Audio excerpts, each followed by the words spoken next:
আসসালামু আলাইকুম। দেশ এবং প্রবাস থেকে আপনারা যারা ভিডিওটি দেখছেন সবাইকে জানাচ্ছি আন্তরিক শুভেচ্ছা অভিনন্দন। আমার হাতে একটা বক্স দেখতে পাচ্ছেন।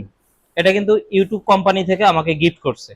এই সম্মাননাটাকে আমাকে পাঠিয়ে দিয়েছে। এটাকে বলা হয় প্লে বাটন। এটা একটা অর্জন। একটা নির্দিষ্ট পরিমাণে টার্গেট দেওয়া থাকে, সেই টার্গেটটা পূরণ করতে পারলে এই ভালোবাসার যে একটা অর্জন এটা কিন্তু ইউটিউব থেকে পাঠিয়ে দেয়।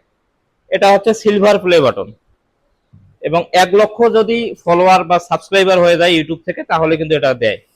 তো এখন যেটা কথা সেটা হচ্ছে এটা কি আমার অর্জন? এই অর্জনটা কি আমার? আমি মনে করি এই অর্জনটা আমার না, এই অর্জনটা হচ্ছে আপনাদের। কেন এই কথাটা বলতেছি? আমি যখন একদমই শূন্য ছিলাম, যখন আমি প্রথম প্রথম ভিডিও করতাম হাড্ডি গাভী নিয়ে, প্রচুর সমালোচনা হয়েছিল, প্রচুর আলোচনা হয়েছিল আমাকে নিয়ে, যে এটা কোন ছেলে হাড্ডি গরু মোটা তাজা করতেছে, এটা তো সম্ভব না, অমুক তমুক অনেক আলোচনা হয়েছিল। তো আসলে আপনারা যে আমাকে ভালোবাসাটা দিয়েছিলেন, আমার চ্যানেলটা সাবস্ক্রাইব করছিলেন, আমাকে ভালোবাসা দিয়েছেন, আমি তো ফেসবুকে 2 দিন হলো মাত্র আসলাম। আসলে আপনারাই কিন্তু আমার অনুপ্রেরণা। আপনারাই আমাকে শিখিয়েছেন যে না, ফাইট করতে হবে, যুদ্ধ করতে হবে, আপনাকে টিকে থাকতে হলে যুদ্ধ করতে হবে। আলহামদুলিল্লাহ আপনাদের ওই ভালোবাসা, ওই যুদ্ধে কিন্তু আমি টিকে গেছি এবং এই সম্মাননাটা পেয়েছি। এই সম্মাননাটা আমি আপনাদেরকে দিয়ে দিলাম। আপনারা কল্পনায় এটা, সবাই যারা আমাকে ভালোবাসেন আপনারা এটা রিসিভ করে নেন। আমার বিন্দু মাত্র কোনো আপত্তি নেই। আমি মনে করি এটা শুধু আপনাদের, এটা শুধু আপনাদের যোগ্যতায় এটা আমি পেয়েছি, আপনাদের ভালোবাসায়। এটা আমার এখানে স্পেশালি কোনো যোগ্যতা নেই। তো আসলে এটার যে এটা আমার হাতে আসার পিছনে আসলে বেশ আবেগঘন কিছু জিনিস আছে। এটা দেখলে আমি সেই শুরু থেকে এখন পর্যন্ত যে ঘটনাগুলো আমার আছে সব মনে পড়তেছে। কি পরিমাণ আমি স্ট্রাগল করছি, কি পরিমাণ পরিশ্রম করছি। তো যাই হোক, দিন শেষে একটা কথাই বলবো, পরিশ্রম আমাদেরকে করতে হবে এবং ভালোবাসার মানুষেরও দরকার আছে। আমি আমার পরিবার থেকে যতটা সাপোর্ট পাইনি, তার থেকে বেশি সাপোর্ট পেয়েছিলাম শুরুর দিকে, সেটা হচ্ছে আপনারা। আপনাদেরকে আমি কখনো ভুলতে পারবো না। যারা আমাকে ভালোবাসে দেখেন, আপনারা যারা আমার সঙ্গে কথা বলেন, আপনারা খুব ভালোভাবেই জানেন আমি কতটা চেষ্টা করি আপনাদের সাথে ভালোভাবে কথা বলার। যদিও ব্যস্ত থাকি এরপরও চেষ্টা করি, কারণ আমি জানি দিন শেষে আপনারা আমাকে ভালোবাসার টানেই কিন্তু ফোন দিয়ে থাকেন।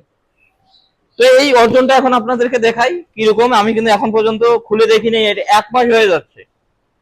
এত পরিমাণ ব্যস্ত ছিলাম, মাল্টিভিটামিন আমরা নতুন করে নামাইলাম, আবার ফিট ফর্মুলেশন আপডেট করলাম, এগুলো নিয়ে এত পরিমাণ ব্যস্ত ছিলাম যে এটা আপনাদেরকে দেখানোর সময় পাইনি। তো একটু দেখাই আপনাদেরকে আসলে কি দিল আমাদেরকে। এটা তো আমার না, এটা আপনাদের, আপনারা একটু দেখেন। তো এটা আসলে তেমন কিছুই না মনে হচ্ছে, তারপরও অনেক কিছুই। আবার দেখুন, এখানে এখানে একটা লেটার পাঠাইছে, ইংলিশ ফিংলিশ অনেক কিছু লেখা। শুধু এটাই দেখাচ্ছি যে এখানে আমাদের 1 লক্ষ হয়ে গেছে। তো যাই হোক, ইউটিউবকে ধন্যবাদ জানাচ্ছি, পাশাপাশি আপনাদেরকেও ধন্যবাদ জানাচ্ছি। এটা এখানে রেখে দেই। এই যে দেখুন, এটা আপনাদের। এই যে দেখুন, প্রান্তিস বিডি আমাদের 1 লক্ষ সাবস্ক্রাইবার কিন্তু হয়ে গেছে। এটা ইউটিউব থেকে আমাদেরকে পাঠিয়েছে এবং এটা আপনাদের, বারবার বলতেছি এটা আপনাদের। আপনাদের অবদান আমি কখনো ভুলতে পারবো না, এটা আমার না। এখন ম্যাক্সিমাম হচ্ছে ইউটিউবাররা যেটা করে সেটা হচ্ছে এগুলা কিন্তু কেউ অফিসে ঝুলায় রাখে, রুমে ঝুলায় রাখে, কারণ এটা তো একটা ভালো জিনিস, এভাবে রাখলে পরে সুন্দর দেখা যায়। কিন্তু আমি যেটা করবো, এটা এটা আমি আমার খামার সেটে যে ওই যে বিশ্রাম ঘরটা আছে ওখানে ঝুলাই দিব এরকম ভাবে। যারা যারা আসবেন তারা দেখবেন, এসে দেখে এটা ভালো লাগবে আমার। তো এই হচ্ছে মূলত আহ, আমার খামারি যে অভিজ্ঞতা বা আমার খামারি জীবনের সংক্ষিপ্ত জীবনের একটা অর্জন, যে অর্জনটা আপনাদেরকে দিয়েই সম্ভব হয়েছে আমার। এজন্য আমি চিরকৃতজ্ঞ। আমি আশা করি আমি ভবিষ্যতে চেষ্টা করব আপনাদেরকে ভালো ভালো ভিডিও উপহার দেওয়ার জন্য, যাতে আপনারা সবাই স্বাবলম্বী হতে পারেন। আমি চেষ্টা করব আপনাদেরকে সাপোর্ট করার, এবং আমি আপনাদের কাছে এতটুকুই আশা করি যে আপনারা সারা জীবন আমার পাশে থাকবেন, ঠিক এখন যেভাবে আছেন ঠিক এভাবেই থাকবেন। তো ইউটিউবে যারা আমাকে সাবস্ক্রাইব করছেন আমি আপনাদেরকে ধন্যবাদ জানাচ্ছি, এবং ফেসবুক পেজে আপনারা যারা আমাকে দেখতেছেন আমার পেজটা ফলো যদি দিয়ে না থাকেন ফলো দিয়ে রাখবেন। ইনশাআল্লাহ আমরা কোনো না কোনো এক সময় ফেসবুকেও এর থেকে ভালো ভালো সেলিব্রেশন করতে পারবো। সবাই ভালো থাকবেন, সুস্থ থাকবেন। ধন্যবাদ সবাইকে।